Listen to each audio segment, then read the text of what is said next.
Hello, I'm Jensen. What's going on, everybody? Hope you're having a great day. If you're new to the channel, make sure you like and subscribe. So today, we're here at Overkill Performance. Once again, give you guys an update on the Driftfox. Tell you why it started to overheat and all that good stuff. What we got planned for it to prevent it from overheating and all that other stuff. So let's get right into it.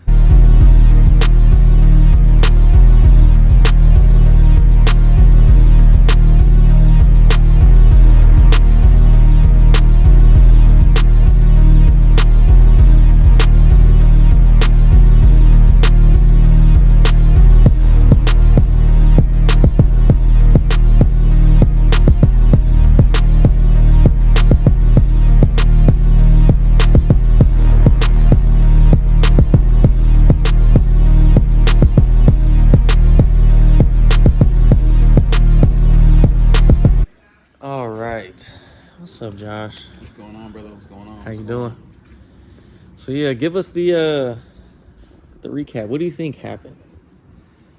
Besides redlining it. Little bit of stu-tu-tu-tus in there. I mean, nothing really. I mean, I think the main thing, as long as everybody understands, is that was a test run. That was a debut. That was an exhibition. So literally the first time I drifted this car. Like literally, that's why you were here. You filmed. It was like midnight, 1 o'clock, or whatever the heck it was, on the day before the first day of the event. But the main thing was I wasn't gonna just send it out there with no testing. Yeah. So then in the morning, once we got it going, we had to get some testing, and then we had issues with the basically what was wrong with the Holly system was, because this utilized the Holly system instead of a GM PCM, so it's all full-on system for it. Whole different computer and shit. It's pretty dope, yeah. Which is really cool.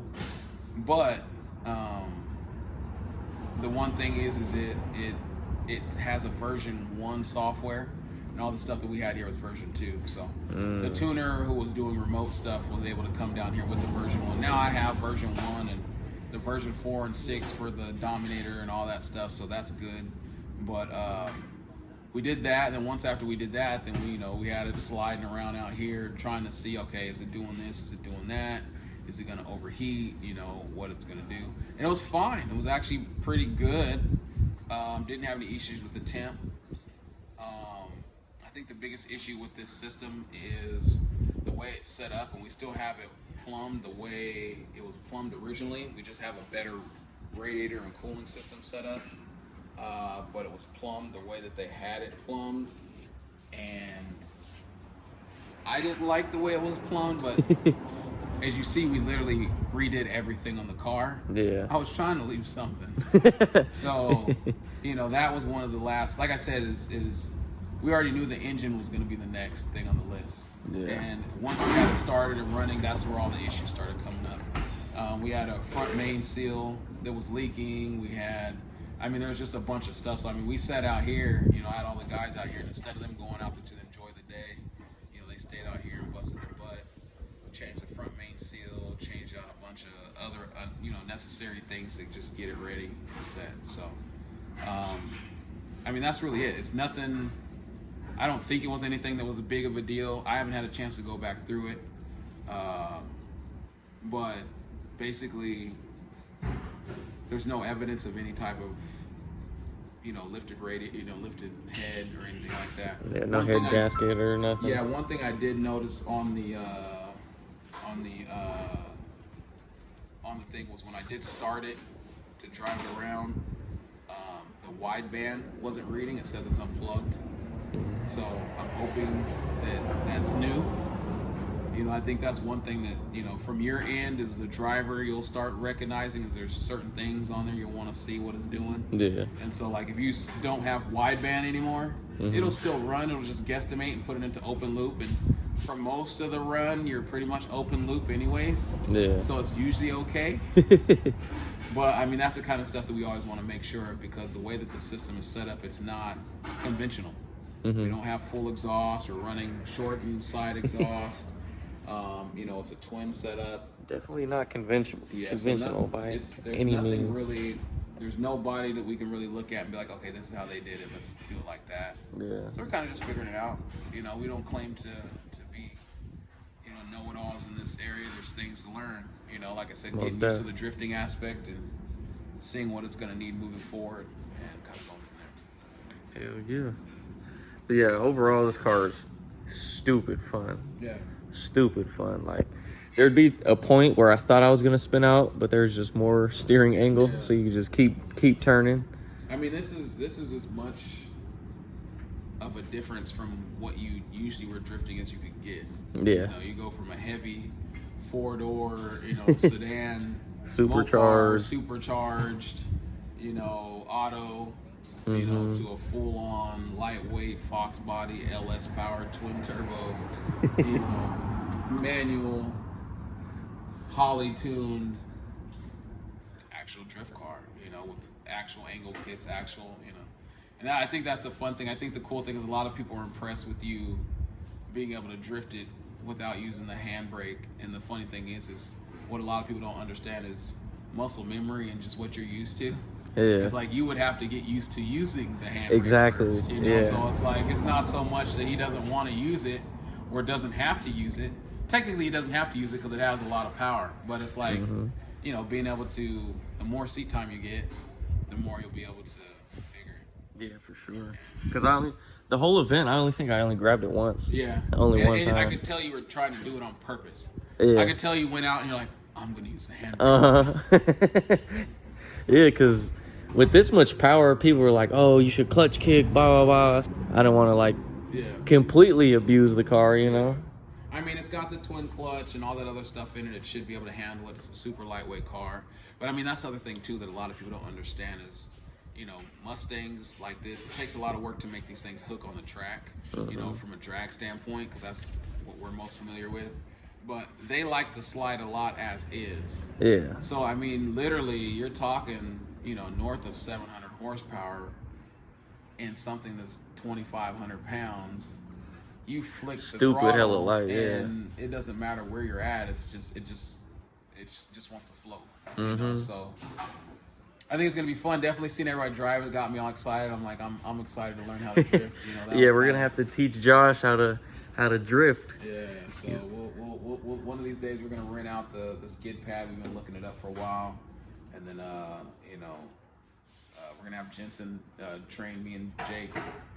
And we'll get out there and get some spinning.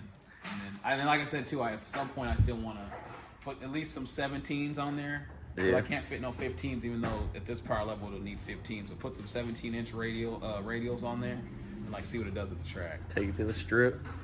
Yeah, I feel like this thing would be pretty fast. Not gonna lie. What do you think it would run? You know what? It's got the power and the weight and the setup to run 7s. Yeah. But we're not pushing it anywhere close to that. Yeah. So with how it's set up now, at the boost level it's at now, I think it'd be somewhere in the 9s, like respectively in the 9s. I actually, it's capable of doing craziness, but it's not set maxed out. Yeah. When you build a drift car, unless you're driving like you know, your factory motors usually, where you gotta push them all the way. You put something like this, you don't want to push it all the way. So, but yeah, I mean, there's two answers to that. What do I think it runs right now? It's probably somewhere in the 9s. Where could it go? It could go as low as the low 8s to 7s. You know, this twin turbo 62 setup on 6.0, with the way that I have everything set up, it could do over 1,200 wheel horsepower turned up. Yeah, damn. Yeah. Would that be like complete kill mode, or would that still be kind of conservative? I mean, that's being conservative considering the motor. I mean, that's the last thing that we haven't completely know 100% what the motor's capable of with the cam and all that. So I mean, that's gonna make us be hesitant when it comes to just turning it all the way up. Yeah. But you know, you finally get to a certain point where it's like, okay, let's go for it.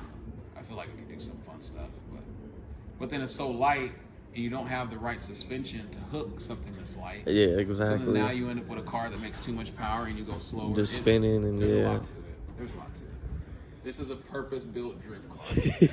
If it gets drag raced, it'll just be for fun. It's not because I think it's gonna run any type of crazy times. But yeah, you put a proper 4-link setup on this thing, because it's got suspension and all that stuff on it. But you put a proper 4-link, some good tires on this thing. Put some lead blocks in the back so you can get some traction. Some little ballast. Yeah, it'll easily run into the single digits. God. Which isn't really surprising because this car is fast. So basically what this thing is gonna need is an actual, what we call an expansion tank. Mm-hmm. It needs to be able to depressurize from the heat, right? Okay. Overflow tank is what most call it, but an expansion tank's usually a little bit bigger, has baffles built into it. That'll allow it to actually push coolant into the tank and then pull it back out. Because, you know, even that track wasn't that aggressive of a track. No, right? it was a small track. It was a pretty small track, Yeah. so I mean, it's definitely got to be set up to handle a lot more than that. Mm-hmm. So I mean, the next step, like I said, would be get that expansion tank, get it set up so that it can actually burp the system, keep everything down to where it needs to be, and test that. You know, and then if that works, then we're good. If that doesn't work, then the next thing we're looking at is going with a bigger radiator and rear mount setup. Mm. So, I like I said, the original plan was to do a rear mount. You know, Yeah. have all the custom, you know, Lexan windows with the funnels and stuff to the rear. Just do something crazy through the top. But we knew we were running out of time. You know. Yeah, kind of ran out of time for We sure. weren't expecting to do something this crazy. Well, we were, but I just eventually I sat there and I just went ham and I just looked at the car. Mm-hmm. And then I just decided I was gonna do some type of Mad Max. I wanted to do something that, whether we have the whole front end on or off, I just wanted it to look stupid, you know. Yeah. And even with the fenders on the front, because that's the other thing that people kept asking is, they think that I designed this To have it, stay like this. to stay like this. This is designed to actually have a full front bumper and everything. Yeah. The wide body fenders, I've got hood, everything. Spent a lot of money having custom fenders made. There's a custom hood made for it. There's a lot of custom stuff, and a lot of people were asking about going back to the 93, you know, because this is a 93. Going to the 93 front end instead of using the 4i, and I actually liked the 4i setup. Mm-hmm. A lot of the guys like the 4i setup. It's just the custom hood that I had made, the mold that they had wouldn't work with the 4i. Okay. Now, I can modify it and probably work with the 4i, but that's something we're going to do down the line. We just, like I said, I'm trying to not hold back stuff for done. We're already doing crazy stuff on it. Yeah. So I'm trying to pick and choose my battles, right? Okay. So, what excuse me. What has priority and shit like that? Yeah, so it's like, okay, I wanted the full custom. We went with the 3-inch wide rear fenders. We have the full 3-inch front fenders. Then we added the louvers to it. Then I did the full custom hood with the big heat escape thing. You guys will be able to see that. And then we got to custom fit the hood so that it fits with the high rise. And then, you know, then on top of that, we actually have the turbos are set so they actually fit perfectly where the inside blinkers are. So, or the running light markers are. So when those are out, you'll actually be able to see straight to the turbos. It's all purpose built. It looks really cool naked like this. Yeah, it does. Right? You know, we'll do plenty of events like this. People like this look. But that's kind of stage one. The next phase to it, of course, too, like we said, we want to do like a bigger bash bar setup. Kind of protect it. You see, brother. Make sure everything stays in one piece. Do a wing. Yeah. There's a lot of stuff in the works for this thing. There's a lot of stuff in the works. Like, you know, it's funny because people are like, oh, yeah, we really start to see why they call you overkill. You know, they get used to seeing the Hellcats and Trackhawks and and even some of the Lambos and the GTRs we built. But it's like, it's hard to really see the overkill level of it until you do something custom and you see the kind of, this is the kind of stuff that we do. Yeah, Like if we're building something, it's dumb. Twin turbos, side exhaust, teardrops. Yeah, no, it's got to be extra. Like, we're not pulling up to an event and blending in. No. Like, it's not. No way. It's just like what we did with your blower or anything. Like, you got to do something. I feel like the problem with most builds is people feel like it can either look good or it can run good. Yeah. Right? So it's like, I believe we do both. I believe we can do both. Yeah. Right? It takes a lot of time and effort, but it's worth it. For sure. And you just got to be patient. That's the other thing is we do projects really quick. Like, we put this together really fast.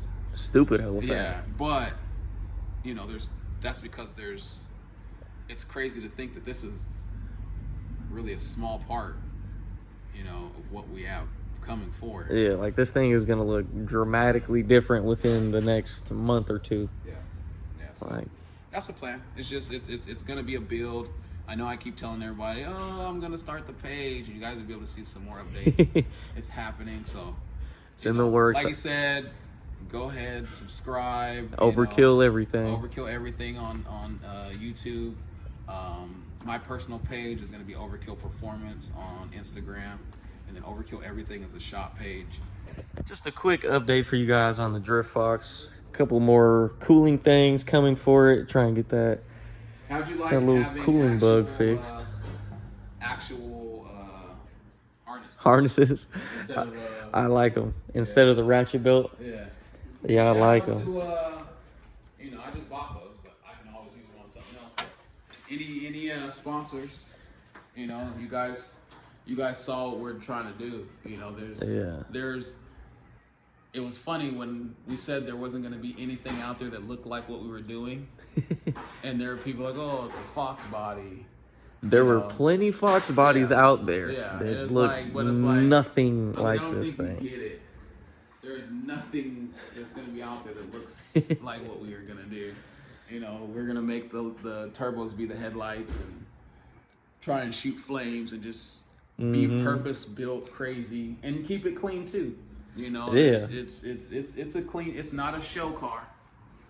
It's not a show car. It could be though. It could be. It could be for sure. Don't tell me that though, because then that means I'm gonna have to do a lot more work to it because I'm OCD about that. I keep convincing myself it's a drift car. It looks like a really nice drift car. Like if it was a show car, then it just keeps getting nicer and nicer and nicer and nicer. Like this is really nice for a drift car. Fuck yeah. But for a show car, we've got a lot more stuff that I want to do to it. And like I said, we still got to wrap it. Yeah, still got to wrap it. Get all the front face on, wing. So yeah, you guys, like I said, we're gonna have some merch coming out here this spring, summer. You know, the more you guys support, the more we're gonna be able to do, the more events we're gonna be able to go to. It's a labor of love, so to speak, you know. So yeah, we need support to be able to put out content, go to events for you guys. So make sure you pay attention for when the merch drops. We do fab and custom work. You know, we're not a drift shop. Yeah, I'm not gonna make money. You know, and that was the main thing. It's just like, you know, when you and me went out there, and I talked to my buddy Jake, and then I told him like, let's buy a drift car. He's like, yeah. And then it was so funny because, let's see, we bought this car, he bought a Camaro, and we bought a bunch of different cars. And then he came back one day, and he was, you know, everybody was in love with the car. And he just looks at it, he's like, why did we buy this car? And I looked at him, I'm like, I don't know. And he's like, and they're like, how much did we pay for this thing? I was like, I don't know. And then it's just like, then when we started doing the budget, and I was looking at it, and I'm trying to decide what I'm going to spend on it, that was my main thing, is I didn't want to care, right? Because I didn't want to go, okay, I don't want to do this, I don't want to do that. And I at least wanted to get it running Yeah. And then go, okay, now slow down. Yeah. Now, because now people know what we're going to do. So we're going to keep rocking. We're going to keep making, some highlight reels. For sure. And, let everybody support, man. But yeah, we are looking for more sponsors for this vehicle. So, shit, if VP Racing, Ignite Fuel, anyone wants to sponsor us on the gas side. Seats. Yeah, we need seats, harnesses, steering wheel. Holly, where you at? How many Holly drift cars are there? Maybe a custom handbrake, something. Wheel. Yeah, we need a little bit of everything for this car. Maybe some new wheels for it. We already got a tire hookup. Tire sponsor. Shout out to Texas Tire. You know, they had a setup ready for us for the vehicle, because the shipping system is what it is. The whole setup did not show up on time. We ended up grabbing some tires, making it work. I mean, they sent us out wheels and everything. Actually. Oh, really? Yeah. So I mean, we might not need a wheel sponsor, but okay. At the end of the day, I know because they have their own line of wheels too, but more so than anything, they don't care. So Yeah. I mean, if there's any wheel sponsors out there that still want us to rock some crazy stuff, this thing is gonna be an absolute social media magnet. Yeah, I mean it's already going viral off the couple videos. And that's it. This is like Frieza in his first form. Mm-hmm. We still got the rest of the body work to do. We still got the wrap. We still got interior. Yeah, I mean this thing's still primered. Yeah. It's not. It doesn't even.